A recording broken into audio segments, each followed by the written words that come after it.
Magtatayo ng paggawaan ng agricultural equipment sa bansa ang isang malaking South Korean company. Yan ang ulat ni Clazel Pardilla.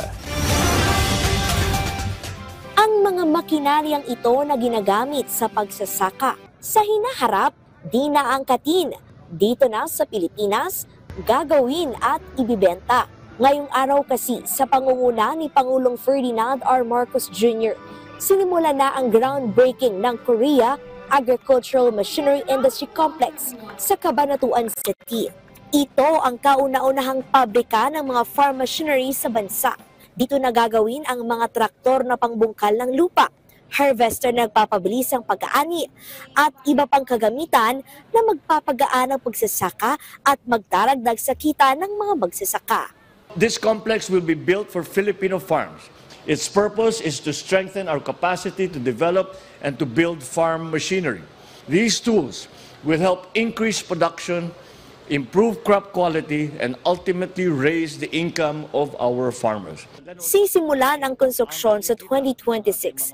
Nagkakahalaga ang proyekto ng $100 million na pagtutulungan ng isang pribadong kumpanya sa Korea, Department of Agriculture at ng lokal na pamahalaan ng Cabanatuan. This also signifies to the general public, sa atin lahat, na there is still investor confidence sa Pilipinas. This will create 3,000 jobs, no? So workers minimum to 5,000 sa start, then eventually mga 10,000 ang workforce na kailangan. Inaasahan din magiging abot kaya ang presyo ng mga makinarya sa bansa at makatutulong para mapababa ang presyo ng mga pagkain. Bukod dyan, namahagi rin ng DA ng mga makinarya na nagkakahalaga ng 270 million pesos at fuel subsidy sa mga magsasaka sa Nueva Ecija. Malaking tipid po yun dahil siyempre po, kung 3,000 po yung makukuha namin, ano po yun, di na po namin magagaling sa bulsa namin. Maraming salamat po, President Marcos.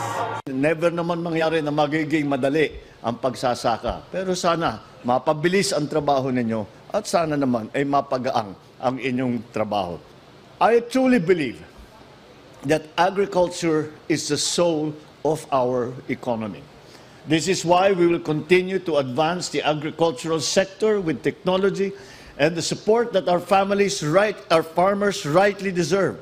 Clazel Pardilla para sa Pambansang TV sa Bagong Pilipinas.